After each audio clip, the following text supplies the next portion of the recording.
So welcome to the Business Spotlight Series. My name is Mark McNulty, and I'm president of Action Coach Bluegrass in Southern Indiana. And today I have Kenny Coleman with me, who is the co-founder and COO of Pursuit Spirits and also the Bourbon Pursuit podcast. So welcome, Kenny. Thanks for having me, Mark. It's always interesting to be on this side of the microphone because I'm usually the one doing all the interviews. Yeah, so you'll have to tell us kind of how that started from podcast to what you've got now with Pursuit Spirits. So today, folks, we're going to be asking Kenny about his business, kind of the journey to this business and the challenges of growing a business in the bourbon industry here in the bourbon capital of the world, and let you know what's really like to start a business. So Kenny, thanks for being here. So tell us how this all started with you and Ryan, your partner, and as a podcast, and grew into the business you have today. Yeah, to put the cart before the horse, maybe we should have just stayed in bourbon media because this is definitely the hardest business and probably the toughest challenge that we've ever had. But yes, to your point, we have a very unique story in the fact that we started with a medium of talking to people and interviewing people inside the bourbon industry. That started back in 2015. It was really a way for us to start learning more about bourbon, really get into it. But we also wanted to share the stories of the people that are in the bourbon industry. It's like, how do you connect with the brand that you know and you see on the shelf, and you want to know about the people and the personalities and everything that happens about it? And we just go all in. I mean, it is a full encompassing just bourbon geek kind of podcast that we do, but we really own that niche. We've been able to build an audience from there. Bourbon Pursuit reaches around 50,000 unique listeners every single month. It did 2.2 million downloads back in 2022. And we're getting ready to break that record again in 2023. So we just look at it as just a real blessing on what we've been able to do and what we've been able to accomplish just from sharing the stories of people that are out there and having, again, people just connect with those brands. Now, for us, there was really no idea of like, oh, we should also start our own bourbon brand. It kind of feels like a natural progression. That's the way that it should have gone. But it was really just happenstance. We ended up talking about a brand on the podcast. And then about 2 weeks later, I get a phone call from somebody and he goes, "Hey, I helped build that brand. Would you be interested in starting your own?" And that's when we started learning all the ins and outs of the industry. What does it take to actually start a business in a government regulated industry, and liquor licenses, laws, and taxes, and all these other things that we had never been privy of before. But at the same exact time, it's just so cool to be able to do this because now the podcast is actually probably the best it's ever been because we're not asking people very generic questions of be like, oh, what's your favorite part of being a master distiller? Which is anybody that's unaware, those are people that make a lot of the whiskey inside the distilleries. We actually get down to the weeds. We can ask business oriented questions, and that has really brought on a new dynamic of making more educated consumers.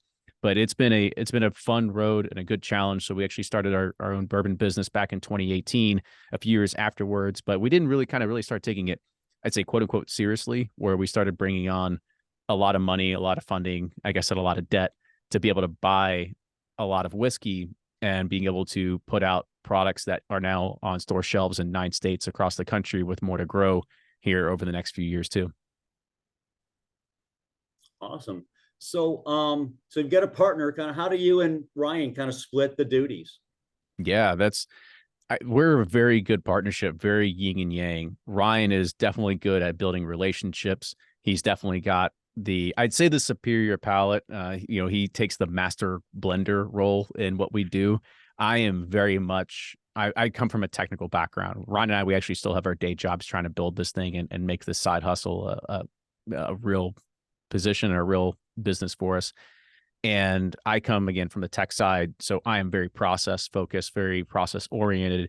So I've taken on the COO role because I love making sure that things are lining up the way they're supposed to be. I take care of a lot of things that even when it comes to sales, making sure processes are established, making sure that we're moving everything in the right pipeline and the right funnel. And so that's been one of the things that we kind of split the duties on pretty well. And even at that, I'm also the one changing out ceiling tiles here at our distillery because somebody's got to do the manual labor. And right now it's me. Right. So what does Ryan do? What's his focus? Yeah. So Ryan's focus, he's on the CEO role, and mostly that focus is really there to help establish and flourish a lot of the business relationships, because we're a very different, unique um, company when it is inside of the bourbon whiskey industry. So our concept, our bottling is called Pursuit United, where we partner and we actually contract distill our whiskey with 4 other distilleries. And we do that because we don't want to build a distillery. That would be like us starting our careers over. We don't really want to do that when we feel that you can put good whiskey into a barrel, but a lot of us, we don't drink the white dog or the moonshine that you are putting into, before you put in a barrel. We want what comes after it, after it's been in the barrel 4, 5, 6, 8, whatever years.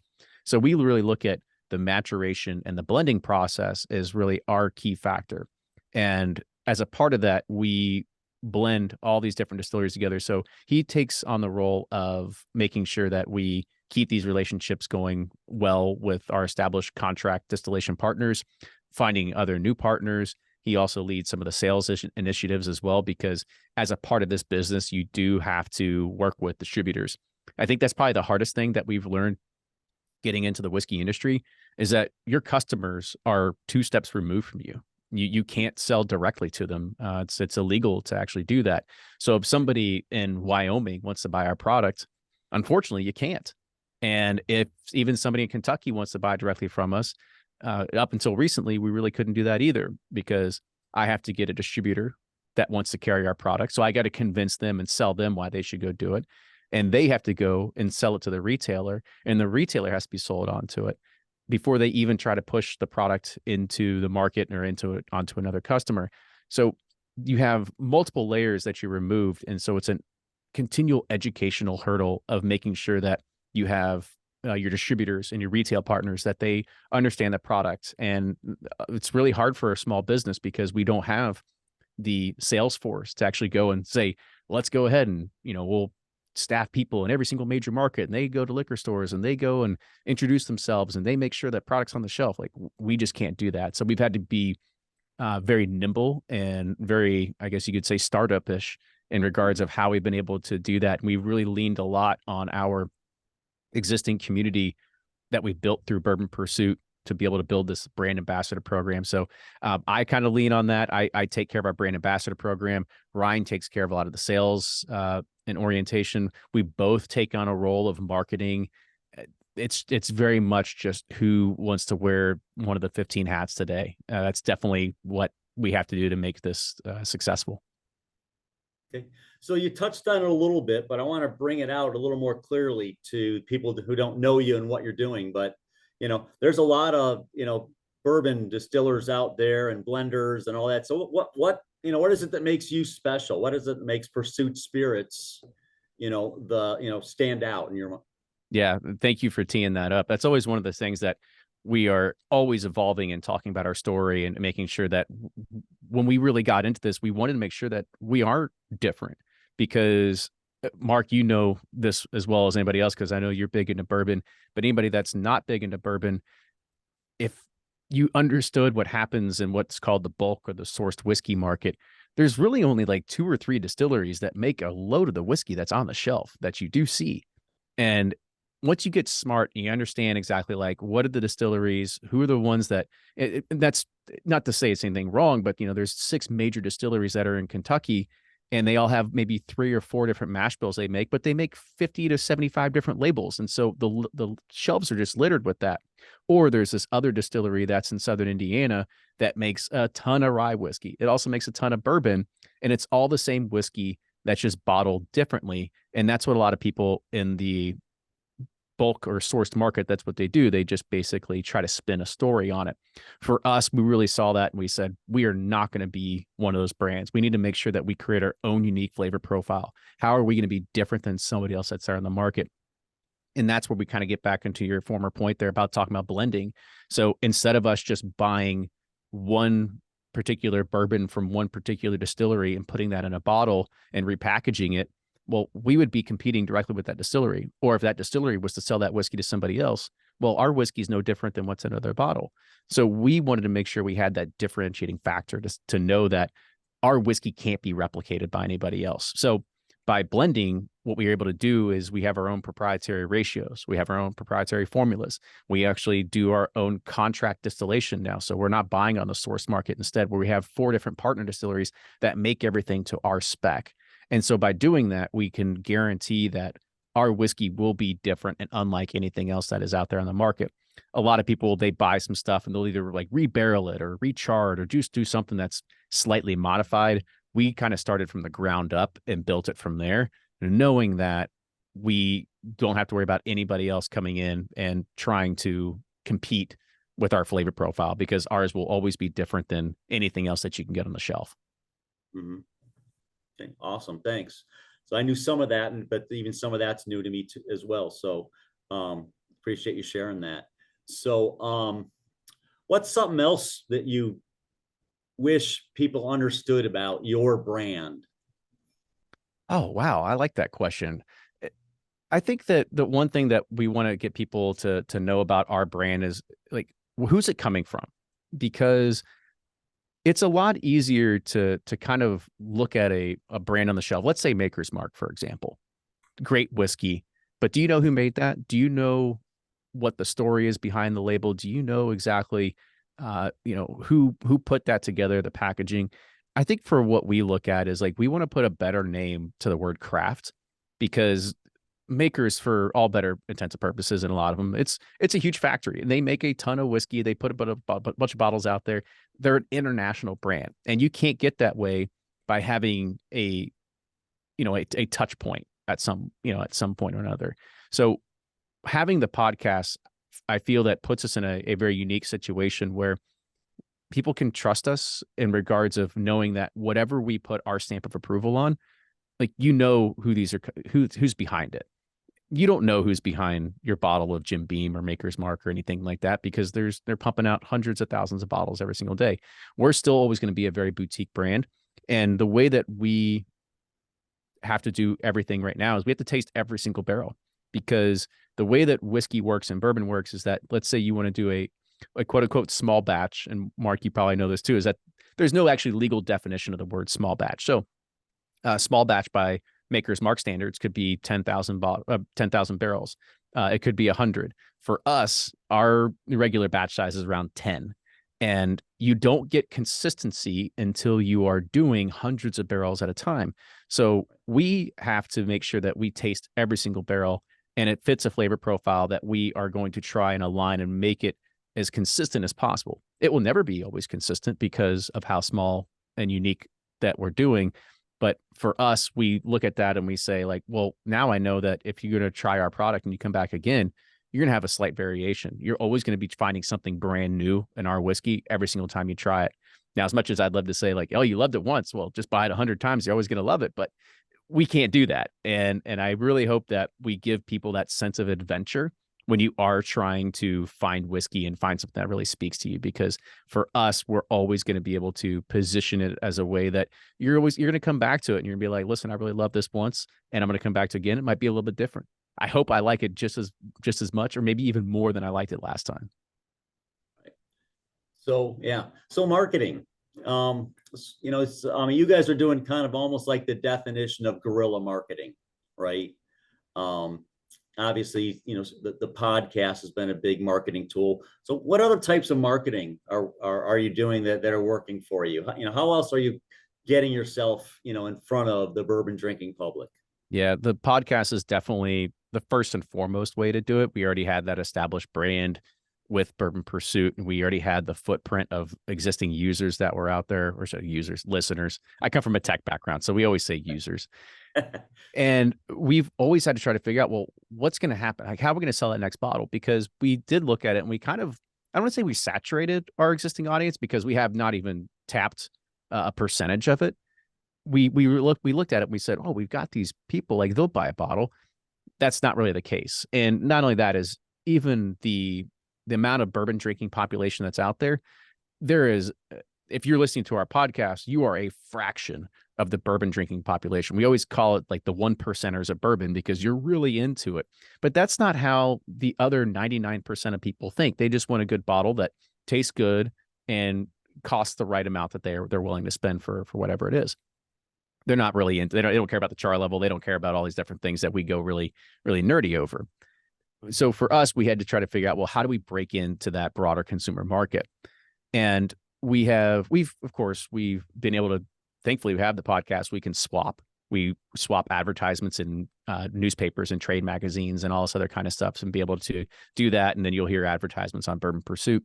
But at the same exact time, we also said, you have to build things on essentially the Costco model, right? Try before you buy. You're walking around, you got those samples. And that's what I had mentioned earlier. We built out this brand ambassador program. And that is the best way to get scans at a register. We sponsor about 40-ish different whiskey festivals in the 9 different markets that we do. And that's great because we get a ton of people at one time to try the product, but they're not necessarily buying it right then and there. So if you've ever been into a Total Wine or your local liquor store and you kind of see those people that are handing out samples and stuff like that, those are typically people that are been hired through an agency to, and they might be doing Irish whiskey today. They're doing orange flavored vodka tomorrow. They have no idea what they're doing. We looked at that and, well, I did the economic study, and you usually pay about $150 per one of those people to be there to talk about your brand for 3 hours. So it's $50 an hour, plus they have to buy a bottle or two or whatever it is, and you have to pay for that bottle, and you don't know what happens to that bottle. That bottle's theirs when they take it home. Maybe it ends up on a college dorm party or something like that. Who really knows what happens with it? But I did the economics, and I said, if we had to pay a tasting agency to do tastings all around the country, we will go broke making this happen. So I said, how do we find people that are going to have, like, they're really going to care about our success? Like, they want to be a part of this brand, and they're whiskey geeks. And that's where we tapped into our existing audience. And I really painted this picture for them. And I said, I will pay you to talk about whiskey, because you're going to talk about whiskey anyway. So you might as well get paid to do it. And that's been a really good selling point. And a lot of people have loved it. We have people that are post-grad, that are in college. We have retirees and everybody in between that is a part of our ambassador program. So there's about 72 different people now that are part of our program, and they are in the 9 different markets. They work with different liquor stores, and they'll set up tastings. And these aren't people that you go in and try to ask a question, they look at you with a blank stare. I mean, these are people that they know the product. They know the product inside and out. They have a vested interest in the success, and they truly care about being there. And I think that's been one of the great things about this, is that we are able to lean on their expertise in making sure that it's just not, somebody that can fog a mirror that's standing there, but instead it's somebody that can engage with a customer, that can answer the hard questions. And that's just been one of the big keys to our success in our marketing, is making sure that we can lean on this community of people to help get scans at the register and get bottles out there in the market as well. Right. Oh, that's awesome. So you recently started a new experience. You've kind of added an experience to your offerings. Tell everybody a little bit about that, how that came about. Yeah, so this is actually kind of brand new. We've been soft launching it for the past 2 months, and we'll be launching it officially towards the end of this year in 23, and it'll be completely available in 24. But as a part of us getting into the whiskey business, we had to have a home. We had to establish ourselves, because the way that the tax laws are written says that if you have your own DSP license, or distilled spirits producer, you pay a crap ton less of taxes than if we were to bottle with a larger facility. And since we were bottling with a larger facility, I said, let's go ahead and try to find a home for ourselves. We finally found a home. It was about 7 months of actually just waiting, getting liquor licenses and all this other kind of stuff approved. But once we did that, we started looking at, well, we need to figure out how we can get more people behind the brand. How do you get people? And since we're here in Louisville already, people are coming here for the Bourbon Trail, and how popular it's gotten is that every place is sold out. So we will gladly take everybody's spillover traffic, but we also wanted to create something that's new and unique that you can't do anywhere else on the Bourbon Trail as well. And another preemptus for all this happening was we've also signed a lease on Whiskey Row in downtown Louisville. And so we'll be having our real big visitor center experience that'll be there on Whiskey Row. But in the meantime, we've been piloting this program at our distillery. But what we are doing is allowing people to come in and taste whiskey directly from the barrel, and you get your own barrel pick type of experience. For anybody that's unaware or unaccustomed to this, going on a barrel pick is something that not everybody gets to do unless you're in a, you know, a whiskey society or you own a liquor store. The odds of you actually going and selecting your own barrel, it's pretty rare. But for us whiskey geeks, it's like the holy grail. We love doing it. Yeah. It's Awesome. it's so much fun. And so I said, how do we give that experience to everybody, but on such a smaller scale that all they have to do is take one bottle home with them at the very minimum. And that's what we've been building is actually giving people the opportunity to actually come to our facility and taste through 6, 8, 10 barrels, sort of like depends on what we have, and find the whiskey in the barrel that speaks to you. And then you'll actually go and grab a bottle. You'll go and grab a whiskey thief. It's not like some other ones that are here that do tours where they have a fill your own bottle experience, but it feels very commercial, very Disney-like, where you put a bottle underneath the spigot, you pull a lever, and all of a sudden the bottle fills up. For ours, we actually use the tools that we utilize to actually pull whiskey out of the barrels to get samples. It's called a whiskey thief. So you grab your whiskey thief, you grab a bottle, and you fill it up with by hand, and then you take that bottle over to the bottling line. You'll actually use the pneumatic corker, put the cork on it, use the labeling machine, do that. Then you'll kind of like just write some stuff on the side to commemorate the day. And it's been a really good reception so far. And we're continually refining it before we really bring this all out to the public. But anybody that's interested, make sure you just check out pursuitspirits.com. There'll be a button at the top right that says visit us, and you can book your experience there and come say hello. That's awesome. Thanks for sharing that. Yeah, when I saw that come out, it was like that. Can't wait for that to go big in public. And you'll be like just like the other distilleries where you're booked out, and that's a good problem to have. Yeah, and that's been the interesting thing is as this started, Ryan and I, we noticed right away because we were the ones actually leading the experiences for the first few of them. And it didn't take more than 2 of these to go, yeah, we can't do these forever. We've got to find help. And so we're bringing on some more help to make sure that we can provide a really good consumer experience and have people that kind of be the extensions of Ryan and I. Okay. So looking ahead, like I know you guys do. So, what's your process? So are you goal setters? Are you, big vision? Are you, seat of the pants, make stuff up every month? Kind of what's your process for thinking about where you want to go with your business? Or a little bit of all the above? Yeah, that's the problem. It's a little bit all the above because in this industry, you have to be planning at minimum 4 to 6 years out because you're putting down whiskey now that you can't sell until 4 to 6 years down the line. And you have to sit there and project to say, okay, did I put down enough whiskey? Was this enough? Is it too much? Are we going to sit on a surplus? What do we do? And to be able to sit there and do that is one thing. And so you're always continually thinking about product development. It's in the back of your mind. So not only are we just thinking about stuff 4 to 6 years from now, we're also thinking about stuff 4 to 6 months from now. What do we do to make sure that we are staying in front of the consumer? Because the whiskey world has changed so much that it's kind of, how do you chase the shiny red ball? How do you stay in front of the consumers on a weekly basis so that they're always talking about you? So we're constantly thinking of new products, new limited editions, new small releases, like whatever it is to kind of create that tension that people need to really pull for your brand. So we're always doing that. And then, like I said, then it gets down to the day-to-day sort of stuff. So whether you're crawling out of emails or whether you're dealing with taxes in the federal government, or as I said earlier today, switching out ceiling tiles because somebody's got to do the manual labor around here. We're always trying to think of like the other things to, I mean, don't get me wrong, there's plenty of work that keeps us busy. But when we start thinking about strategy and vision and future and everything like that, I think we've been very, very pointed in what we're doing. When we actually started trying to figure out for our United project, that's when we kind of got serious about our whiskey business because I did a 10-year projection and roadmap to say, if we bought 4, 3, 2, 1 in new make, and we started putting down X amount of new make, we said, okay, we'll start off at 500 barrels. Well, what if we did 800 barrels? Well, what if we did 1,300 barrels? And started figuring out and extrapolating well, how much whiskey can you get from the barrel? What's the proof point, and how many bottles can you get out of it? Okay, well, how much glass do you need? And I started basically building the financial model and roadmap for 10 years. And that's when we started looking at, okay, well, this is the barometer, and I think this is what we can hit.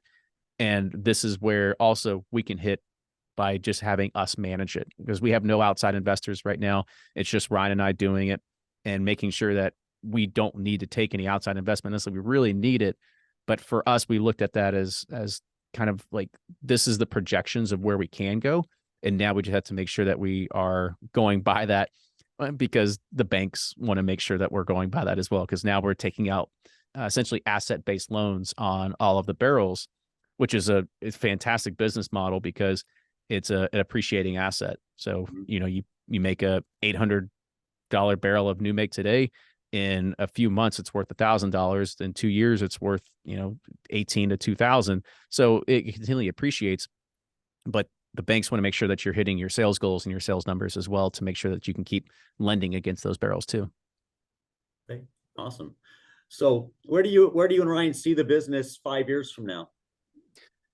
5 years from now, well, we'll have hopefully our downtown locations nice and pretty. We've got a lot of people that are coming through there. And by 28, 29, and maybe I should get into closer to 2030, the way that at least the financial modeling had worked out is that the business might be able to bankroll itself, and we'll be able to kind of be debt free. And that's been the thing that's kind of been the hardest, is that we looked at it and we said, well, we can't even pay ourselves really until 2026, of just continually having to reinvest it back in the business, pay off friends and family loans that we got early on and everything like that as well. So for us, having I guess, should I say for me and Ryan, getting out of our day jobs, like that's number one. We want to make whiskey a full-time thing, and we want to make sure that we're living comfortably. And I think the biggest thing, even for our wives, is they want us to sleep at night, because it doesn't happen right now. It's I'm sure every other business owner you talk to, you've got ideas and you've got 20 things that you're always constantly trying to run through your head and trying to figure out what's next, or how do we pivot, or how do we market this, or how do we change this? And yeah, so waking up at 2 a.m. and writing something at Evernote is still a very real thing that we do. Yeah, I remember those days. So, all right, so it's been awesome. Covered a lot of ground. That's a lot of really great information. So I've got a last few questions here, just kind of quick, and then we'll wrap up. So what's your key to success, Kenny? Oh gosh. Well, you'd have to actually call us a success first to actually say what's the key. I mean, people look at what I do and they're enamored with like the tenacity that we have, because this is not a industry for the faint of heart. There's a lot of work and effort that goes into making this a success. And, working 70, 80 hours a week, that's pretty normal for us right now. And, of course, we want to not do that going into the future. We want to make sure we get some more time back on ourselves. But for us, we also look at that and we say, how do we continue to build upon this? And I still think that we haven't really truly reached our pinnacle of success yet. I think we still have more time to go, but I think that's the character traits that we do have of what we're doing to make sure that we are putting ourselves in a position that we will be successful. We haven't taken on a bunch of debt. We manage this like we treat it like a real business. It's not just a fun side project or side hobby. It is a real business. We make sure that we put everything into it. And at the end of the day, this is all in customer service. And so we want to make sure we put the best product and the best experience in front of people too. Okay, awesome. So Kenny, what's one piece of advice that you would give to someone else looking to break into the business? So other than that would be the one thing. I mean, breaking into the whiskey business is really hard. There's a good quote that somebody said on the podcast that says, if you want to start a whiskey brand, you need $10 million. You need $5 million in whiskey and $5 million in marketing. So we definitely underestimated how much was needing to go into the marketing side of things. There's definitely a ton of investment has to go there. There's the reason why people bring on investors to try to make that happen, to try to go and scale really fast. And there's definitely multiple ways to get into it, whether you are trying to kind of go wide and thin, or whether you go sort of like, narrow and deep, and there's trying to figure out like how do you tackle the market, because they say you should own your backyard, but I think that there's an asterisk that should be in there that says unless you live in Kentucky, because there's so much bourbon around here. Yeah. So there's definitely, try to figure out how are you going to be different in this marketplace. I think that's one of the things that why Ryan and I, why we love what we do, is because we truly are creating a unique product. It's not something else that's just repackaged into another bottle that anybody can go and recreate, but instead it's just something truly different and truly unique. And we're not relying on, just like buying stuff from the same source and finishing it in a crazy barrel and trying to just, ride that train. It's a wave that's certainly going right now. And we kind of see things that'll hopefully market correct in time, where people want to just drink regular bourbon, not all this finished stuff that we do see. But for us, we just want to make sure we stay true to ourselves. And I think as advice is to just try to figure out, well, what's going to make you different and unique, and be passionate about it, because this is a business that will make you go gray really quick. Oh, I bet. Yeah. So what's one book you're reading or that you've read recently that you would recommend to other business owners? Yeah. I'm a podcaster, so I do a lot of audiobooks, if it's anything. And I'm a huge fan of Seth Godin. And I read or listened to his book recently, This Is Marketing. And it was I loved it. Just, Seth is a very influential person. I listen to his podcast every single week as well. It's just one of those things that I try to look and see exactly like, well, how has he modeled things in how it works for the 92 different industries that he's consulted with, and how do we bring it back into bourbon? And so it's been one of those things that I'm continually listening to him for insight and growth and everything like that too. Yeah, Seth's an amazing source of marketing knowledge, and just really rethinking what marketing is. Totally. So love him. So if you could choose, if I had a magic wand, I could wave it over your business and improve one aspect of your business tomorrow, what would you want to improve? Sales and distribution. This is, as I'd mentioned before, you're always 2 steps removed, and it is a constant juggling of making sure that you're looking at distributor reports every single week, and you are looking at sales numbers, and you are talking to your distributing partners and going, hey, well, like, what's going on here? Why are their numbers down? Or have you all, like, what are we getting billed back on this for? And it's one of those things that it's very, like, we're really stretched thin and being able to do that. And we were smart early on. We paid a consultant to come in and help us do sales and distribution, because sales and distribution, like, we've had people like, hey, I'd love to be your VP of sales. I'm like, okay, well, how many liquor companies you work for? Distributors are like, oh no, I worked in, Toys R Us or something. I'm like, Right. You have no freaking idea of what it takes to do this inside the liquor industry, because I'd say it's a little bit like the Wild West, but there's definitely a lot of just weird gray areas, and you just have to have this different mindset and mentality of just how sales works. And that would probably be the one thing we struggle with the most. That would be awesome to fix. Okay. Awesome. Cool. So before I get into my very last question, so how can people follow you? Where are the different places, different channels that people can follow you, either the podcast, or, Pursuit directly? Yeah. So our brand, of course, Pursuit Spirits, is really what we're leading with nowadays. So pursuitspirits.com. We're also on Instagram, Twitter, and Facebook, all at Pursuit Spirits. And then the podcast will always be there. It is a well-oiled machine. We release 3 episodes every single week. And so if you really want to get really nerdy about bourbon, that's the best way to go check it out. So bourbonpursuit.com. And of course, it's on all the socials as well. And if you go to your Apple Podcasts or Spotify and type in the word bourbon under podcast, will be the #1 result. So make sure you start there, but always finish it up by getting yourself a bottle of Pursuit United and toasting with us when you're listening. All right. Awesome. So last question, Kenny, what inspires you the most right now? I love that question. I mean, for me, it's a sense of knowing that I'm accomplishing something. This is like a first-time entrepreneurship for me, and I'm loving it. I'm loving every single second of it. I love the grit, the hard work, the startup life. I've worked in comfy, cushy tech jobs for most of it. And now that I'm getting my hands dirty, And I love to hopefully look back at this one day if we don't go broke and saying like, how fun was this that we did all this by hand and we built this from scratch and we did it from a podcast. Like nobody can say that. And so I'm very determined in making sure that happens. So I have this, this internal fire in me to really make this succeed. And I'm putting everything that I can behind it to try to make that happen too. And I think that's one of those things that I look at and I say, I want to look back on it in 20, 30 years when I'm retired. And if it's fingers crossed, maybe I can do it in 10 or 15, but I could look back when I'm retired and say like, oh man, I built that. Like, how cool is that? And even better if it's something that, we can make generational to pass down to our kids and stuff like that too.